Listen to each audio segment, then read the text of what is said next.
It's been around from the 70s. So we used to actually contour the face with blush. I'm going to take enough product, if you can see, on my brush. In a circular motion, I apply my blush. It gives you the same effect of a contour but much softer.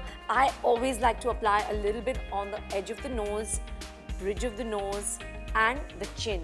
I just feel it gives it that beautiful balance of color. So I have this beautiful soft gold highlight over here. I'm going to go right into the high cheekbone, so that's literally underneath your eye. And in a circular motion, I'm just going to highlight a cheekbone right there. And the area that I've done my draping technique, very, very gently, I am blending my highlight into.